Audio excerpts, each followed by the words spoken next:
et veillez avec moi. Puis il s'avança un peu, se jeta la face contre terre et pria ainsi. Mon Père, s'il est possible que cette coupe s'éloigne de moi, toutefois, non pas comme je veux, mais comme tu veux. Il revint vers les disciples qu'il trouva endormis. Il dit à Pierre, vous n'avez pas été capable de veiller 1 heure avec moi? Veillez et priez afin que vous ne tombez pas dans la tentation. L'esprit est bien disposé, mais la chair est faible. Il s'éloigna une deuxième fois et pria ainsi. Mon Père, s'il n'est possible que cette coupe s'éloigne sans que je boive, que ta volonté soit faite. Il revint et les trouva endormis encore, car leurs yeux étaient appesantis. Il les quitta, s'éloigna de nouveau et pria pour la troisième fois en répétant la même parole. Puis il revint vers ses disciples et il leur dit, vous dormez maintenant et vous vous reposez. Voici que l'heure est proche où le Fils de l'homme va être livré aux mains des pécheurs. Levez-vous, allons. Celui qui me livre s'approche. Gethsémani. Le jardin de Gethsémani, géographiquement parlant, est situé au pied de la montagne des Oliviers. Et la situation géographique de ce jardin est en elle-même un message. La situation géographique de ce jardin est en elle-même une révélation et une parole et une prédication. Pourquoi? Voici un jardin fleuri, voici un jardin au pied d'une montagne, un jardin restaurateur, un jardin dans lequel Jésus de Nazareth est allé se réfugier, est allé se mettre, un jardin dans lequel Christ avait l'habitude d'aller prier. Gethsémani est un jardin parsemé d'oliviers. Il n'y a que des oliviers dans le jardin de Gethsémani. C'est des belles plantes avec des petites feuilles, mais c'est vraiment bien. Et ce jardin est à côté d'une vallée, et ce jardin se situe à un endroit où, quand vous regardez là-haut, le mont des Oliviers est fixé, vous tournez de l'autre côté, le mont Sinaï est situé. Donc Gethsémani est au pied de la montagne. Et quand vous voyez que la Bible nous enseigne et parle de la montagne, ce que la Bible appelle une montagne, la Bible appelle la montagne de Dieu, vous voyez, la Bible appelle Dieu comme une montagne. C'est vrai, la montagne souvent symbolise certaines situations difficiles de la vie. Mais je ne veux pas toucher ce côté-là. Je veux toucher l'aspect forteresse, l'aspect puissance de la présence de Dieu constituée en montagne. Vous voyez, quand la Bible dit à Satan, tu as osé t'élever contre la montagne de Dieu. Vous voyez, voilà, c'est dans cette optique-là que moi je veux parler. C'est sur ce plan que je veux aller. Tu as osé t'élever contre la montagne de Dieu. Quand vous prenez le mont Sinaï, vous savez qu'au pied de Sinaï, ils sont partis parce qu'ils voulaient voir Dieu. Ils sont allés demander à Dieu de leur parler au pied de Sinaï. Ils sont allés demander à Dieu qu'ils voulaient le rencontrer au pied de Sinaï. Et la montagne est un centre d'accueil de Dieu. Je prends la montagne comme un lieu de rencontre avec Dieu. Je prends la montagne comme le lieu de rendez-vous avec l'Éternel. Je prends la montagne comme le site de Dieu. Je prends la montagne comme là où Dieu peut se découvrir. Alléluia. Et il se trouve qu'au pied de cette montagne, il y a le jardin de Gethsémani. Donc prophétiquement, si je dois analyser la situation, Gethsémani est alors un centre de rencontre avec Dieu, puisque la montagne est dressée là, et alors on va au pied de cette montagne pour supplier Dieu. Vous comprenez donc la position de Jésus de choisir Gethsémani comme son centre de rencontre avec Dieu, comme le terrain du combat spirituel, Gethsémani comme lieu de rencontre, Gethsémani comme lieu où la détresse a été épurée, où il a rencontré les ténèbres face à l'humanité, le Gethsémani comme un centre où Jésus-Christ est allé faire face à Satan, où le combat a commencé contre sa propre chair, contre sa vie, contre les œuvres de l'ennemi, et alors amorcer le chemin du salut de l'humanité. Gethsémanée constitue un centre de combat. Gethsémanée constitue un centre de prière. Gethsémanée constitue un centre de rencontre avec Dieu. Gethsémanée constitue également le lieu où je pars rencontrer Dieu prosterné devant sa face. Dieu, la montagne, et moi, dans le jardin, un lieu de prière. Alléluia. Gethsémanée, sous un autre plan, constitue un lieu de souvenir. Le souvenir éprouvant du Fils unique du Dieu vivant, celui qui nous a donné le salut, le lieu d'arrestation, le lieu d'épreuve. Ce n'est pas facile. Gethsémanée constitue à la fois un lieu de sommeil. Jésus-Christ savait qu'il avait affaire aux puissances de ténèbres. Jésus-Christ savait que le temps du combat était arrivé. Gethsémanée, il savait que le temps de la bataille était arrivé. Il savait que le temps du combat contre la chair était arrivé. Il savait que le temps du salut de l'humanité était arrivé. Et donc le lieu de la rencontre pour définir la parole de Dieu, c'était Gethsémanée. Gethsémanée. Gethsémanée a bien plus de sens que d'aucuns puissent croire, frère. La montagne des Oliviers est fixée là. Et vous savez que cette montagne est stratégiquement positionnée. Il est allé de cette montagne, il est parti. Et vous savez que la montagne symbolise cette puissance de Dieu. Et au pied de cette montagne, il y a ce jardin qui constitue un centre de rencontre avec Dieu. Là où nous venons supplier Dieu, comme à l'église. Gethsémanée. Église, ton nom c'est Gethsémanée. Je te dis la vérité. Ton nom c'est Gethsémanée parce que c'est en ton sein que se déroule la parole. C'est en ton sein que Dieu te rencontre. C'est en ton sein que Dieu vient te dire qu'il est avec toi. C'est en ton sein que Dieu vient te fortifier. Prenons un peu ce matin et élargissons le sens de Gethsémanée à notre vie. Adaptons Gethsémanée à notre condition de vie ce matin. L'église que nous sommes. Alléluia. J'espère que vous n'êtes pas fatigués. Et j'espère que vous comprenez cette révélation ce matin. Gethsémanée, c'est notre maison. Gethsémanée, c'est notre maison. Gethsémanée, c'est l'église ce matin. Regardez, la Bible dit, il vient rencontrer, il vient là, et il dit, asseyez-vous ici pendant que je m'éloigne pour prier. Pierre, Jean-Jacques, venez avec moi. Barthélemy, les autres, asseyez-vous là, je viens. Pourquoi? Parce qu'il avait en face de lui le rude combat à mener.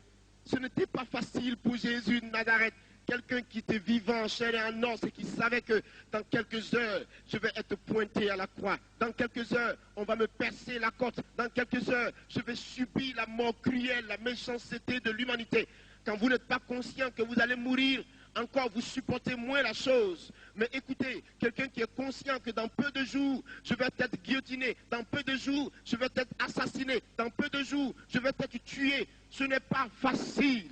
Ce n'est pas facile. C'est pour cela que je vous dis, frère, Gethsémanée constitue la vie chrétienne que nous menons. Gethsémanée constitue le sens de notre vie. Ce cadre dans lequel Dieu veut évoluer avec nous. Écoute-moi, ta vie est comme un jardin. Et ce jardin, quand il n'est pas arrosé, il ne fleurira pas. Mais quand il est arrosé, il connaîtra la prospérité.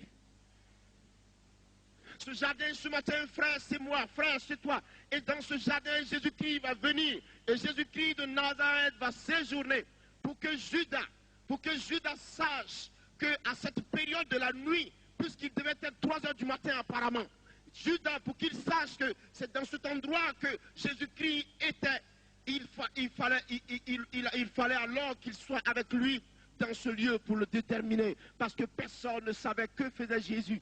Personne ne connaissait la puissance de sa vie de prière. Personne ne connaissait l'authenticité de la vie qu'il menait. Les hommes étaient hors de ce débat. Mais Jésus-Christ était un homme de consécration. Jésus-Christ était un homme de prière. Jésus-Christ était un homme de ferveur. Jésus-Christ était un homme d'efficacité. Jésus-Christ était l'homme qui ne reculait jamais face à une situation quelconque. L'homme qui n'avait pas froid aux yeux. L'homme défenseur de la vérité. L'homme enseignant de la puissance de Dieu. L'homme qui révélateur de la gloire de Dieu. Jésus-Christ, révélation pour nous sur terre. Et ce Jésus, ma chère, mon frère, va partir dans ce jardin pour séjourner. Et cela ne va pas être facile pour lui, frère. Pour te dire que quand tu acceptes de suivre Jésus, il y a une vie nouvelle qui commence. Et une vie pas de moindre, une vie pas aussi facile. C'est une vie de combat de tous les jours que le chrétien que je suis, le chrétien que tu es, mène. Gethsémane me caractérise. Et Gethsémane te caractérise. Christ va dans ce milieu et un combat terrible commence avec lui. Pierre, Jean-Jacques, venez avec moi. Venez me soutenir. Il va donc sélectionner ces trois-là afin que les trois viennent rester avec lui pour le soutenir. Mais regardez à peine qu'il était venu. Les autres avaient déjà commencé à dormir. Ils s'étaient tous assoupis. Comme pour dire dans l'église, il y a ceux-là qui acceptent le zèle véritable de Dieu. Et il y a ceux-là qui regardent les autres zélés et ne cherchent pas à faire comme eux. Et ils dorment. Dans l'église, nous sommes différents types de personnes. Il y a nous qui aimons le zèle de Dieu. Il y a nous qui sommes prêts à avancer. Et il y a nous qui venons de façon passive. Je ne veux pas que tu fasses partie de ceux qui viennent passivement à l'église remplir, sinon chauffer la chaise. Non. Mais je veux que tu sois cette femme que Dieu veut, cette personne que Dieu veut, cet homme que Dieu veut. Cet homme sélectionné, cette femme sélectionnée dans le jardin de Gethsémane, préparé au combat spirituel, préparé à affronter les réalités de la vie spirituelle, préparé à faire face aux situations de la vie, préparé même à pleurer quand il le faut, mais alors tenir ferme pendant que le combat se tient. Chaque personne doit lutter pour être la personne sur laquelle Dieu doit compter à chaque instant, que le Saint-Esprit peut appeler à chaque instant pour tout faire quand il le veut. Y a-t-il une femme qui puisse lever le doigt au moment où la Côte d'Ivoire connaît des difficultés? Y a-t-il un homme qui peut lever le doigt au moment où Gethsémane s'affronte à la Côte d'Ivoire? La confrontation est immense face à Jésus de Nazareth, où Jésus-Christ n'a plus d'issue, où Jésus regarde, il ne sait plus où mettre la tête, où la Côte d'Ivoire ne sait plus où tourner. Qui va être donc l'espoir de cette nation? Qui va nous aider aujourd'hui? Qui va nous délivrer? Qui va faire la paix avec nous? Qui a le secours dans ce pays? Jésus-Christ troublé face à l'épreuve. Le pauvre Jésus. Et il crie à ses disciples, aidez-moi. Même ceux auxquels il faisait confiance, qu'il pensait qu'il allait tenir un peu dans la prière pour le soutenir. On finit par dormir avant 1 heure du temps. Un pays pleure, un pays crie, un pays est déshérité. Un pays est dans la détresse, un pays ne sait plus où s'accrocher, et un pays cherche ses fils, un pays cherche ses hommes, un pays cherche ses femmes, un pays cherche ses hommes, un pays cherche ses enfants, un pays cherche ses alliés, un pays cherche qui peut, mais un pays ne trouve plus qui peut. Jésus-Christ abandonné, Jésus ne sait plus que faire, livré à lui-même. Le monde entier ligué devant lui, le royaume de Satan percuté à sa foi. Christ hésitant, le doute arrive, il commence à hésiter de son engagement, il commence à être déséquilibré et il se dit décidément, si la coupe pouvait m'être encore éloignée, décidément, si les élections présidentielles pouvaient être encore repoussées en 2 ans, décidément, si l'épreuve que je rencontre là pouvait encore aller, je souhaite plutôt, vous voyez, que ce soit ta volonté qui soit faite, mais non ma volonté. Pourquoi? Parce que dans ces temps de difficulté, la volonté de Dieu caractérise la source du salut pour nous. La volonté de Dieu caractérise pour nous la paix. La volonté de Dieu caractérise pour nous le sens de la conduite spirituelle. La volonté de Dieu caractérise pour nous le sens de la bénédiction de la richesse de Dieu qu'il nous faut. La volonté de Dieu caractérise pour nous la marche triomphale vers Dieu. La volonté de Dieu caractérise pour nous l'authenticité de cette cette mémoire spirituelle qu'est la personne de Jésus, que je voudrais respecter parce qu'il a mené un combat aussi solide pour nous sauver. La volonté de Dieu pour nous, c'est quoi? C'est qu'il faut faire face à cette épreuve. Et qu'est-ce qu'il faut faire? Accepter ou la relâcher? Puisque tu ne peux plus reculer. Avait-il encore du temps pour reculer? Y avait-il un autre jour que Jésus-Christ pouvait espérer encore avoir? Autant souffrir du coup. Et que je sauve le monde. Gethsémane. Il n'avait plus personne. Ses fils même sur lesquels il comptait l'avaient abandonné. Et Pierre même qui était le plus farouche de tous n'a pu faire le poids. Gethsémane, centre de solitude. Il arrive souvent dans votre vie que tout le monde vous abandonne, que tout le monde vous lâche, que tout le monde se désintéresse à vous. Vous êtes seul face à la réalité. Vous n'avez plus d'argent, vous n'avez rien à manger, vous ne savez plus que faire. Qu'est-ce qu'il faut faire? Mon ministère est ceci, ma parole est ceci, ma vie est devenue ceci, mon travail n'avance pas, mon pays piétine, ma vie piétine, et je n'ai plus l'espoir. Et qu'est-ce qu'il faut faire dans de telles conditions? Écoutez-moi, frère, il dit aidez-moi, il crie, son âme gémit, aidez-moi, il n'y a personne pour l'aider. Aidez-moi, il n'y a personne pour l'aider. Y a-t-il une femme de confiance? Y a-t-il un homme de confiance? Gethsémane caractérise la solitude. Mais regarde cette parole. Si tu pouvais écarter de moi cette coupe, cela me ferait plaisir. Si tu pouvais simplement dire que cette coupe s'éloigne un peu de moi pour que j'ai le temps de m'organiser, ce serait merveilleux. Si seulement tu pouvais révoquer encore ce plan, ce serait merveilleux. Si tu pouvais changer ma destinée, ce serait merveilleux. Si tu pouvais me faire éviter l'épreuve, ce serait merveilleux. Mais alors, ma volonté ne suffira pas pour me délivrer. Mais je désire plutôt, même si cela fait mal, que ce soit ta volonté qui soit faite. C'est-à-dire, malgré la grosse douleur, la grande douleur, la profondeur de son cœur écrasé, la douleur dans son cœur qu'il éprouvait, il vient respecter Dieu pour lui dire, fais ta volonté, s'il te plaît. Un jour, j'ai réfléchi. J'étais en face d'une difficulté. Je ne savais plus que faire. Et pour me consoler, j'ai dit à Dieu, je te rends grâce parce que je sais que c'est maintenant que ma souffrance commence. C'est le commencement de ma souffrance. Pourquoi? Parce que tu es si patient. Tu es si sérieux. Tu es si calme. Que même ma plainte ne pourra rien changer dans ton plan. Ça veut dire que si mon salut doit passer par cette souffrance, je sais qu'elle ne fait que commencer. Je disais cela à Dieu un matin. Mais je veux vous dire ce matin que Gethsémane est notre centre d'activité. Mais regardez ce que Gethsémane nous entraîne. Gethsémane donc est ici caractérisé par ce modèle de vie, modèle de combat spirituel mené par Jésus lui-même. Le chrétien que tu es d'être conscient du combat spirituel. Le chrétien que tu es d'être conscient de la validité de ce combat, de la taille de ce combat, de la vie de ce combat, de la réalité qu'impose ce combat. Comme pour vous dire, la vie chrétienne ne se vit pas sur les lèvres. Elle ne s'achète pas. C'est une vie. Il faut la développer. Celui qui croit qu'il sera chrétien et tous les jours il va être acclamé, je veux tousser à sa place. Celui qui croit qu'il sera chrétien et tous les jours on va l'apprécier, je veux tousser à sa place.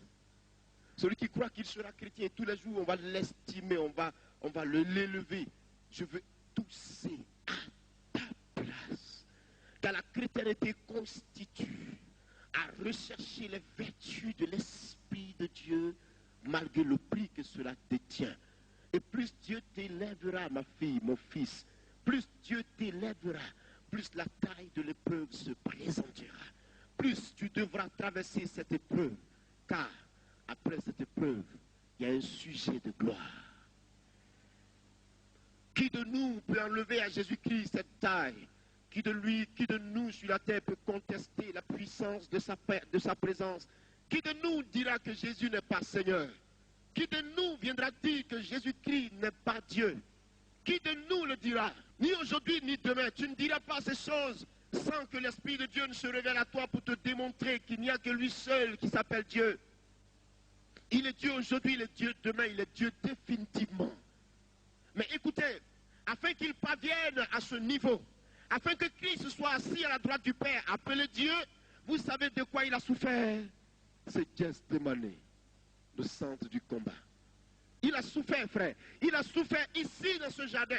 Et vous voyez, il a souffert là. Pierre, priez avec moi. Personne.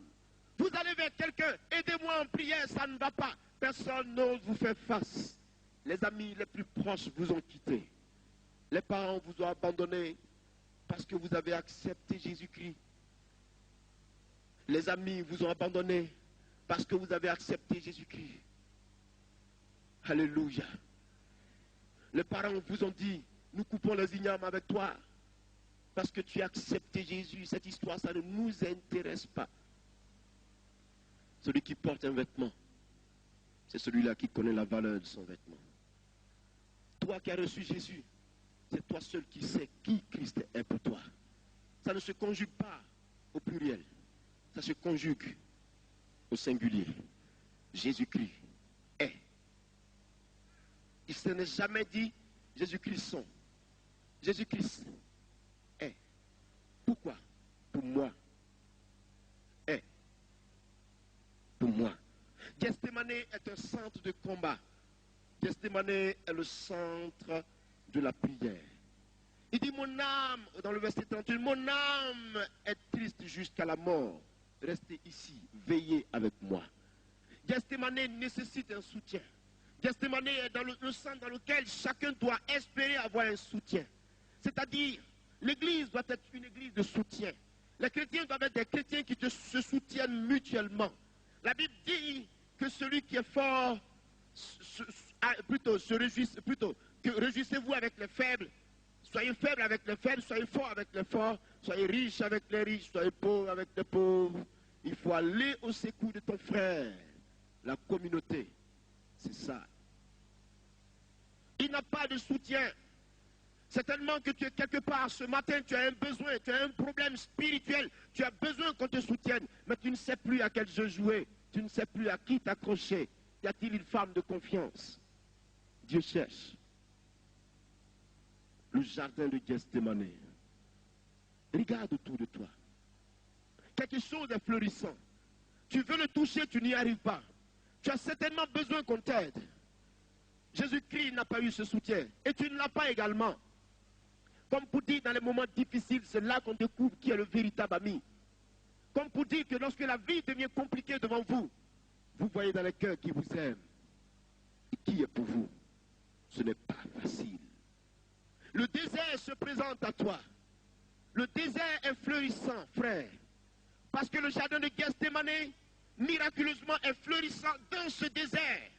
Au pied de cette montagne des oliviers. Au pied du trône de Dieu.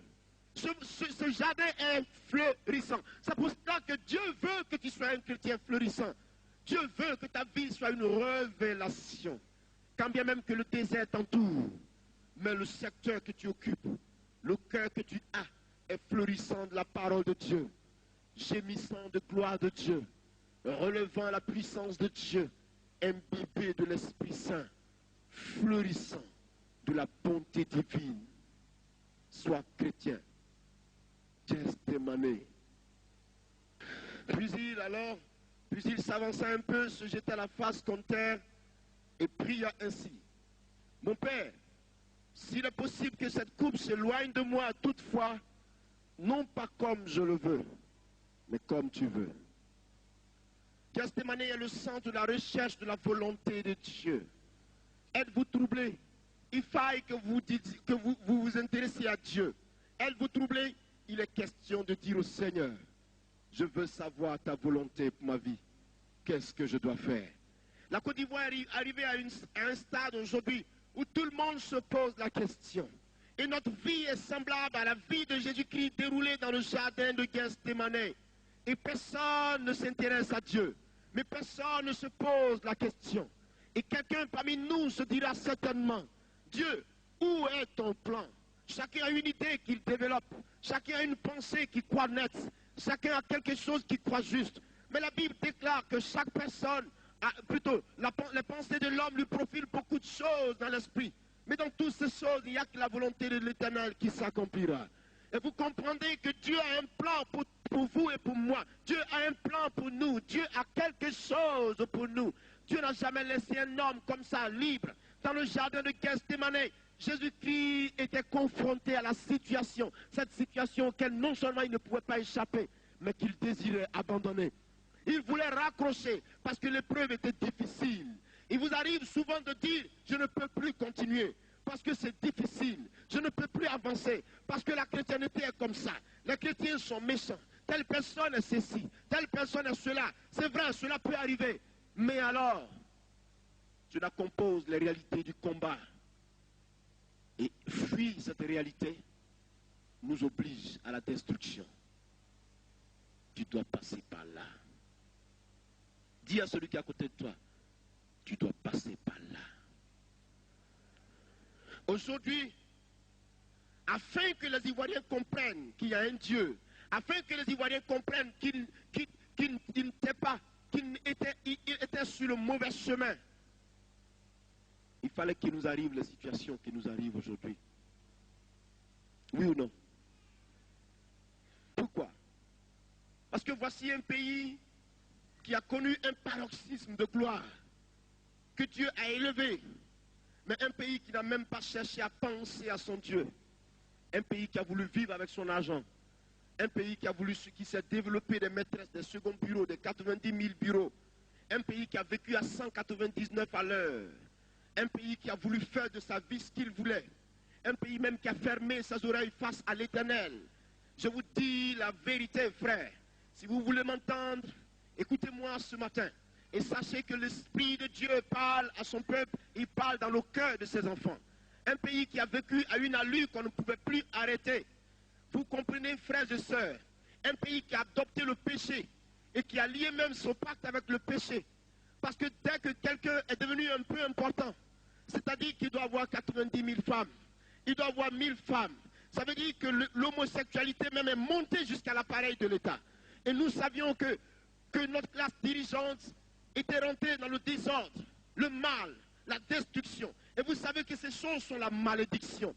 Oui, vous comprenez, un homme qui va avec un homme, c'est un contresens, une contre-nature. Et cela nécessite que tu sois puni par Dieu. Vous comprenez que notre pays a accepté d'aller avec le désordre. Le pays a accepté même dans sa classe dirigeante de composer avec l'homosexualité. Des choses abominables ont été vécues en Côte d'Ivoire. Vous pensiez que Dieu allait nous regarder faire? Vous pensez que Dieu allait cajoler notre situation?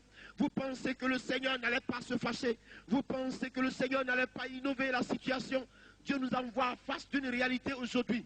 Tout le monde dit, ah, les militaires sont trop durs. Tout le monde dit, ah, l'armée est quelque chose. L'armée n'est pas quelque chose. L'armée est venue de la part de Dieu pour te dresser, toi et moi, pour nous dresser, pour que nous comprenions que quand on mène une vie, il faut penser à Dieu. Et il faut savoir que l'homme vit selon la volonté de Dieu et qu'il ne se suffit pas à lui-même. Voilà ce que Dieu a fait. C'est pour cela que nous sommes en train de vivre cette période, une période de purification. Je t'ai dit qu'un vent souffle, et ce vent qui souffle entraîne avec lui beaucoup de réalités. Et ce vent fait tomber les géants. Et ce vent nettoie la surface de la terre. Et ce vent roule avec lui toute la saleté de ce sol. Et ce vent va jeter toute cette saleté dans l'océan. Je vous ai dit qu'un vent souffle. Et vous n'avez pas encore pris conscience qu'il y a un vent qui souffle. Mais écoutez le vent souffler, et il va encore souffler, et il continue de souffler. Et la situation n'est pas finie. N'ayez pas peur, mais ce n'est pas fini. Tout le monde dit, ah merci, au moins on va se reposer. Tu ne te reposeras pas. Tu vas te reposer comment? Le combat ne fait que commencer. Gethsémane. Il ne fait que commencer. Gethsémane, j'ai un message pour toi. J'ai un message pour toi. Toi qui es chrétien, toi qui es fort, toi qui pries Dieu. Mais qu'est-ce qu'il a fait? Quelle est ta volonté? N'est-ce pas que nous sommes dans le jardin de Gethsémane où tout le monde se pose la question, c'est quoi la volonté de Dieu? On me demande même dans la rue, qu'est-ce que tu dis qui sera président de la République? Je dis pas dans ma bouche. Moi, tu n'entendras rien. Rien de ma bouche. D'ailleurs même, je ne sais rien du tout. Rien ou rien. Rien et rien. Jésus-Christ est Seigneur, ce que je sais, c'est tout. Moi-même, je prie que Dieu nous donne quelqu'un qui va nous aider, puisque nous sommes dans le besoin. Un point, et puis c'est un trait. Le reste, je vais manger et je dors. Et tout le monde se pose la question, qu'est-ce qu'il faut faire? Il y a une seule chose que tu dois réaliser aujourd'hui. Où es-tu? Où es-tu? Où es-tu? Où est-ce que tu es? Seigneur, qu'est-ce qui est ta volonté? Où est ta volonté, Jésus? C'est quoi ta volonté? Le combat n'est pas fini. Surtout, que cela me soit fait selon que tu veux. Seigneur, que cela me soit fait selon ta volonté. Sur le terrain de la volonté de Dieu, nous sommes sûrs de ne pas nous égarer, nous sommes sûrs de ne pas nous perdre, nous sommes sûrs d'aboutir. Sur le champ de la volonté de Dieu, nous sommes sûrs d'être guéris, nous sommes sûrs d'être délivrés, nous sommes sûrs d'être restaurés. Sur le terrain de la volonté de Dieu, frère, nous sommes sûrs le combat sera rude, mais nous le gagnerons parce que Jésus est vainqueur. Sur le chemin de la volonté de Dieu, il y aura toujours le salut, la rédemption, la régénération. Gethsémane, Gethsémane, centre de combat. Gethsémane, Ivoirien, affronté à la difficulté aujourd'hui. Problème, difficulté, par-ci, par-là. Personne n'aurait jamais pensé à ces choses. On n'aurait jamais pensé que la Côte d'Ivoire, dans toute l'Afrique, sinon dans la sous-région, connaîtrait une telle percussion. Mais il fallait bien que nous soyons percutés pour que nous puissions mûrir et grandir et savoir qui est le vent véritable, qui est le pied véritable, qui est la tête, qui est le bras et qui est le genou. Merci ma fille, t'es gentille. Que la grâce de Dieu t'accompagne partout où tu iras, à la surface de la terre. Toi qui as pensé qu'il fallait essuyer la sueur de mon front. Je gémis sous ce message parce que j'ai des problèmes avec. Ce n'est pas facile. Parce que je suis contenu par Gethsémane. Faut-il mourir? Faut-il vivre? Que faut-il faire? Où allons-nous? On n'a plus de tête, on n'a plus de queue. Même la nation est secouée. Ceux qui sont nos responsables dorment à peine. On ne sait plus ce qu'il faut faire. Chacun réfléchit par la droite, par la gauche. Les idées flânent, ils planent, les idées tournent, la tête tourne. On se dit, qu'est-ce qu'il faut? Quel danger va arriver encore demain? Quelle vaille va nous trouver encore demain? Quel est le prochain coup que Satan nous prépare? La Côte d'Ivoire va-t-elle survivre? Le pays va-t-il vivre? Qu'est-ce que nous allons faire? Seigneur, qu'est-ce que tu nous réserves? Où es-tu? Ton silence nous détruit. Écoute, quand tu te tais, nous mourons. Quand tu ne dis rien, nous périssons. Et chacun cherche à s'accrocher à la volonté de Dieu. Pourquoi? Parce que la nécessité se présente. Il faille qu'il y ait la nécessité. Il faille qu'il y ait l'épreuve. Il faille que tu saches que pour que tu sois responsable, leader, que tu parviennes au dynamisme de l'esprit, à la maturité de l'esprit, tu as besoin d'être épuré pour que l'or soit fini. Gethsémane. Où est-ce que la Côte d'Ivoire va avec nous? Qui va être président de la République? C'est qui le gars que nous attendons? C'est qui? On s'oublie, on regarde l'autre côté. Ah! M. Gbagbo Laurent va être voté. Le président Guy Robert va être voté. M. Mel Theodore va être voté. Monsieur, je ne connais plus le reste. Dieu soit béni, soit voté. Il y a lui là qui va être voté. Et le débat couvre la nation. Et tout le monde est percuté. Et tout le monde se pose des questions. Et c'est des moments où on a oublié la réalité de Jésus de Nazareth. Et on a oublié qu'il y a un Dieu qui est là. Un Dieu auquel il faut s'intéresser. Un Dieu qui détient en lui la solution. un Dieu qui est capable. Je vous demande encore une fois de plus, Ivoiriens, je répéterai encore ce soir cette expression. Faites-moi un peu confiance au Dieu puissant, créateur du ciel et de la terre. Faites-lui confiance un tout petit peu. Faites-lui confiance dans une petite mesure. Car l'homme qui fait confiance en l'Éternel, celui-là ne sera jamais confus. J'ai vu Jérusalem bâtie à la montagne. J'ai vu Jérusalem bâtie au-dessus de la montagne. Afin que tu ailles détruire cette ville. C'est-à-dire, pour que tu passes, tu regènes par la montagne de Sion pour aller casser Jérusalem là-haut. Israël se serait débrouillé pour te récupérer quelque part. Parce que la position de Jérusalem est stratégique. Parce que quelqu'un qui est là-haut, tu ne peux pas combattre contre lui. Quelqu'un qui est élevé par Dieu, tu ne peux jamais combattre contre lui. Quelqu'un qui est approuvé par Dieu, jamais tu ne peux réussir un combat contre lui. Quelqu'un qui est accepté par Dieu, jamais tu ne réussiras un combat contre lui. Un pays qui est désiré par Dieu, jamais Satan ne réussira quoi que ce soit contre lui. Une nation qui est réussie par Dieu, jamais Satan ne réussira quoi que ce soit contre elle. Voici pourquoi j'ai un souci dans mon esprit. Accepte Jésus Côte d'Ivoire et nul ne pourra aller contre toi. Accepte-le, tu as un tout petit pas à faire. Accepte-le et personne ne réussira quoi que ce soit contre toi.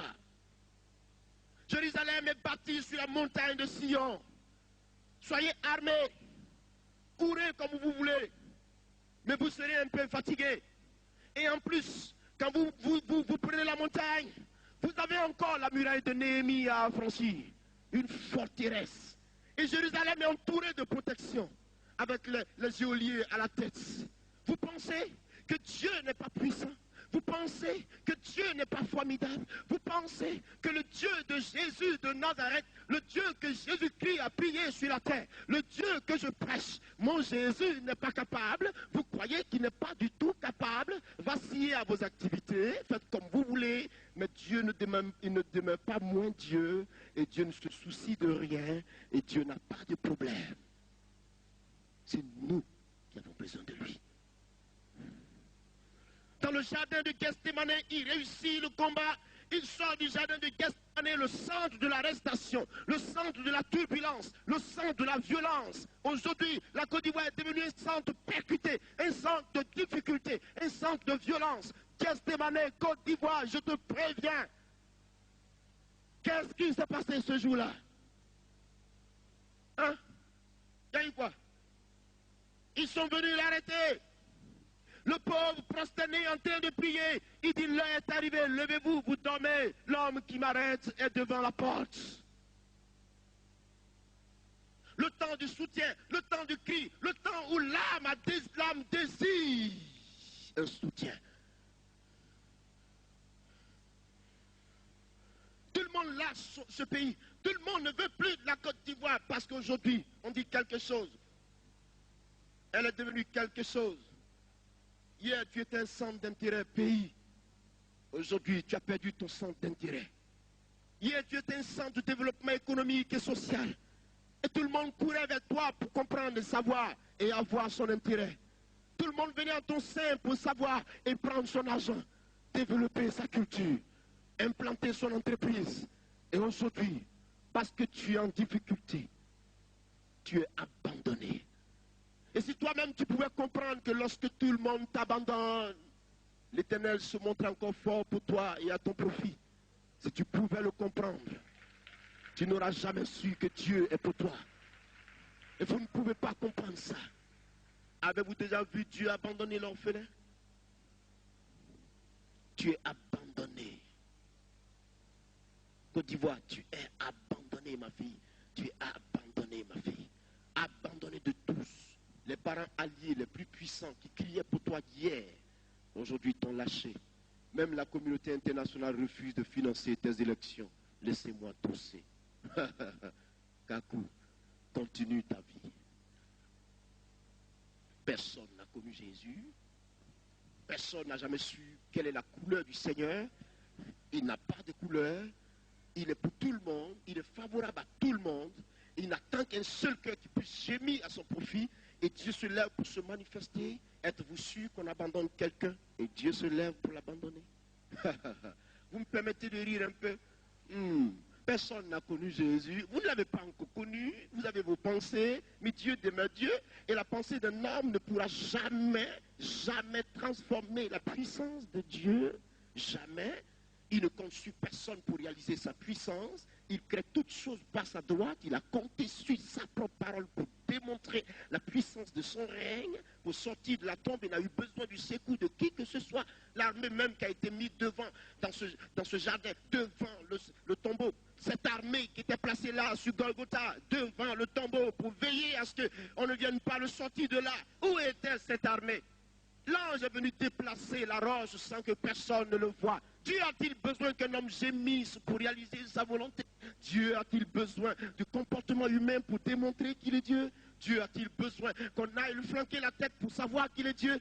Dieu a-t-il besoin, Dieu a-t-il eu quelqu'un pour faire quoi que ce soit? Qui a été le conseiller de l'Éternel? Qui lui a appris ces choses afin qu'il vienne nous éduquer en retour? Il demeure Dieu, l'absolu, le véritable, le merveilleux. Avez-vous connu Dieu, vous? Vous n'avez pas connu le Seigneur? Vous ne l'avez pas connu, vous gémissez, vous ne vous intéressez pas à lui, chacun crie à tue-tête, chacun passe sans intérêt. Les banques vont se fermer, il n'y a plus d'argent. Hein? Mon compte est bloqué, mon ceci est ceci. Laisse-moi un peu ton compte, intéresse-toi à la puissance de Jésus-Christ. Il y a quelque chose pour toi, s'il te plaît. Dieu est-il un enfant? Laissez-moi vous filer la révélation de l'Esprit. Laissez-moi aller avec vous, avec l'Esprit de Dieu. Allons de l'autre côté ce soir, je dis frère, on va prier. Allons de l'autre côté. C'est ça le devoir qu'il faut accomplir. C'est ce qu'il faut faire. Gethsémani est le centre du combat. C'est maintenant que vous devez prendre conscience de la valeur du combat, du niveau du combat spirituel pour vous. Car la situation de la Côte d'Ivoire n'est pas humaine, elle est spirituelle. Elle est spirituelle. Votre pays a un problème spirituel. Il est confronté à une situation spirituelle. Il n'y a que spirituellement que cela doit se juger. Il n'y a que spirituellement que la solution peut venir. Car pour que le physique soit maîtrisé, il faut avoir réussi à maîtriser le spirituel. Or, si tu ne détiens pas le spirituel, ça veut dire que jamais tu ne réussiras quoi que ce soit. C'est pour cela que cette nation doit se montrer spirituelle. Gethsémani, le centre où l'homme renonce à lui-même. Gethsémani, tu tournoies sur toi, tu n'as plus de chemin. Gethsémani, tu es là confronté aux difficultés. Regarde, une seule pensée véritable. Jésus-Christ dit ceci, que cela me soit fait selon ta volonté. Tout le monde prie, tout le monde dit ceci. Je préfère dire à Dieu, celui que tu veux, mets-le à la tête de cette nation. Il sera bon pour nous, si c'est ton plan. Si c'est ton plan. Arrêtez de vous battre. Nous sommes en face d'une situation qui nécessite le moyen spirituel aujourd'hui. Laissez-moi vous dire, je ne parle contre personne. Je suis prédicateur de l'évangile. Je vous enseigne la vérité, le salut vivant de Dieu. C'est celui-là que je vous enseigne. La réalité, c'est Jésus de Nazareth. Aucune solution ne vous viendra en Côte d'Ivoire. Tu n'as pas de solution. Il n'y a que Christ qui peut te sortir de là. Tu es là, tu as été lâché. Tes alliés t'ont abandonné. Tout le monde t'a abandonné. Où es-tu? Lève la tête. Ta famille t'a lâché parce que tu as accepté Jésus. Regarde à la montagne de Golgotha. Personne n'est plus ton secours. Écoute-moi. Ta vie chrétienne, tu la mènes seule dans ton petit coin. Mais lève la tête et regarde à la montagne. Il est crucifié pour toi. Je te le dirai toujours et je te le dirai toujours tant que mes forces seront là. Tu comprends? Tu m'entends? Toi, la Côte d'Ivoire, tu m'entends aujourd'hui? Ton Dieu gémit pour toi. Tu n'as pas le temps pour lui. Tu ne t'intéresses pas à lui. Tu es jeune, tu es vieux, tu as l'argent, tu as tout. Mais sache que le temps passe. Et il passe chaque jour. Un vent arrive. La lune apparaît. Elle part. La nuit arrive. Elle passe. Un soleil se lève. Il arrive au zénith. Et il vient passer aussi en son tour. Et le jour donne naissance à une autre nuit. Et quand cette nuit va venir, qu'elle passera, une autre nuit viendra encore. Après un soleil nouveau. Et le temps se succédera. Et les réalités de la vie changeront. Mais la puissance de l'Éternel n'aura jamais changé de valeur. Car il reste seul, unique, le véritable. Et sa face ne change jamais. Et jamais il n'aura accepté de varier. Il est le même aujourd'hui. Il est le même hier. Il est le même demain. Et chaque jour il demeurera le même. Afin que tu comprennes qu'il porte le flambeau de ton salut, qu'il porte pour toi la réalité de ta vie. S'il te plaît, pays, écoute un peu ton Dieu. Relève ton cœur, écoute un peu ton Dieu, s'il te plaît. Jusqu'à quand ce Dieu-là criera à toi, que tu comprendras qu'il y a pour toi une vérité sur la montagne de Golgotha. Qu'il y a pour toi l'homme qui a souffert et qui a donné sa vie en rançon pour toi, afin que tu bénéficies. Écoute-moi ce matin. Écoute-moi, arrête de gémir. Écoute-moi, nation, et arrête de gémir. Je te dis ceci, ton fardeau n'est pas amusant à porter. Et l'on risque d'y laisser sa vie. Mais alors, Dieu est le Dieu de défi. Dieu est le Dieu de défi. Mon Dieu est le Dieu du grand défi. L'homme du siècle. Ouvrez vos yeux, s'il vous plaît. Ouvrez vos yeux, s'il vous plaît. Levez la tête. Levez la tête, Côte d'Ivoire. Lève ta tête. Lève ta tête. Pays, lève ta tête. Il y a un Dieu pour toi, s'il te plaît. Quelqu'un s'appelle Dieu. Quelqu'un a été crucifié. Il est mort. Il est mort. Et quand il est mort, c'est pour ton salut. Il est mort pour toi. Il a pris ta souffrance. Arrête de gémir. Il a pris ta souffrance avec lui. Arrête. Prends ce salut qui vient vers toi. Un salut est devant toi. Un nouveau souffle pour toi. Et ton histoire va changer. Côte d'Ivoire, ton histoire va changer. Tu ne m'auras jamais compris. Je coule les larmes pour toi, mais tu ne m'auras jamais compris. Dieu gémit pour toi. Dieu t'attend. Tu ne veux pas le regarder. Tout le monde va au fétichisme. Tout le monde va au maraboutage.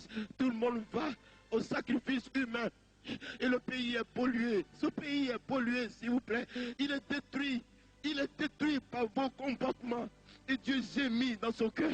Et l'Éternel ne sait plus à quel sens il faut se vouer.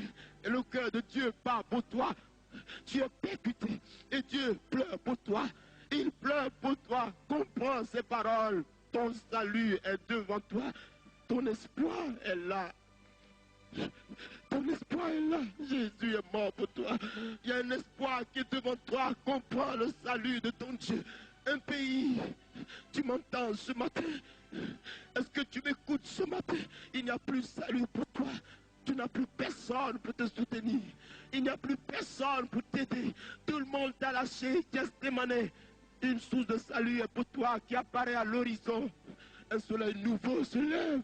Fais confiance à ton Dieu. Je t'en supplie, Côte d'Ivoire, il y a un Dieu pour toi. Alléluia. Il y a un Dieu pour toi. Regarde ton fardeau. Regarde la croix qu'il a portée. Regarde cette croix. Regarde le poids qu'il a porté. Son nom, c'est Jésus. Il n'a eu besoin de personne. Personne ne l'a aidé. Il était seul. Il a été crucifié. C'est pour toi qu'il a fait cela. Tu gémis. Et ta situation ressemble à la femme délaissée. Délaissée à son propre compte. La femme dont le mari est parti, qui ne revient plus. Et tu ne comprendras jamais que ton salut, c'est aujourd'hui. Et tu iras toujours critiquer. Et tu iras toujours te livrer aux hommes qui n'honorent pas ton Dieu. Mais je t'aurais prévenu à son temps. Je t'aurais prévenu à son temps. Je t'aurais parlé à son temps. Vous n'avez pas le temps d'écouter. Mais je vous parle du cœur de Dieu. Le cœur de Dieu qui gémit pour vous.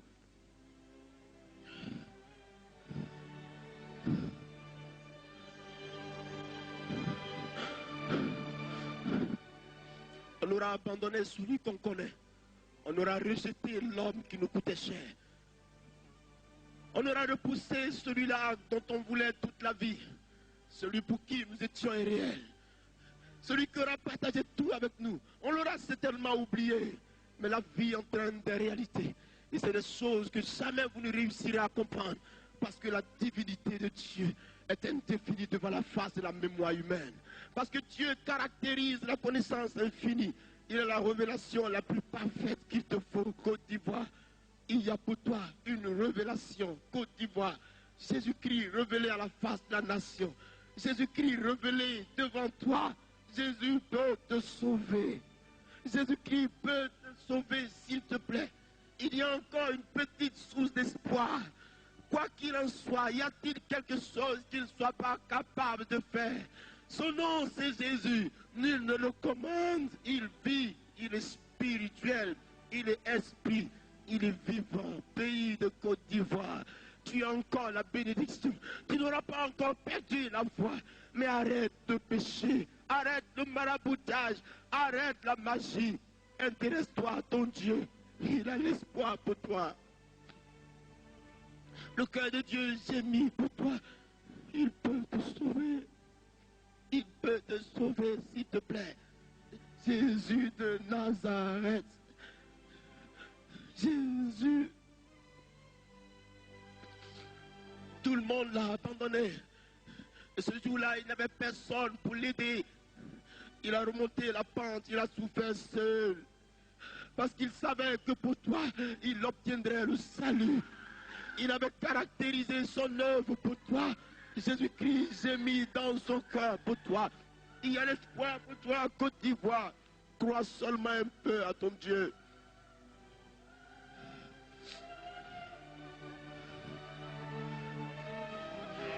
On aura crié à tue-tête. On t'aura maltraité. Israël n'a jamais été abandonné. Ils se seront ligués contre Israël. Jamais Israël n'a été abandonné. Israël s'est toujours sorti victorieux. Parce qu'Israël l'a connu. Parce qu'Israël sait qui il est. Parce qu'Israël l'a reçu avec lui. Parce qu'il sait le définir. Il sait lui donner la place qu'il lui faut. Mais toi, où est la place de ton Dieu, Côte d'Ivoire? Quand tu as des problèmes, c'est le fétichisme et le démon que tu cherches. Peux-tu chercher ton Dieu?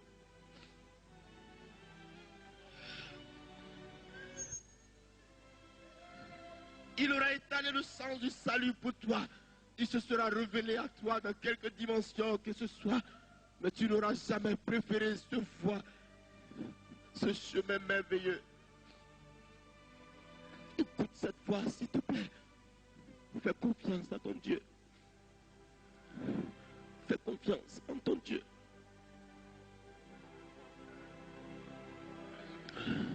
Et comprends que lorsque tout le monde t'abandonne, il est l'heure que le Seigneur élève le défi avec toi. Car celui qui mettra sa confiance au Seigneur, celui-là ne sera jamais confus. S'il te plaît, jamais. Crois que tu peux t'en sortir. Crois que tu peux t'en sortir, s'il te plaît, avec le secours de l'Éternel.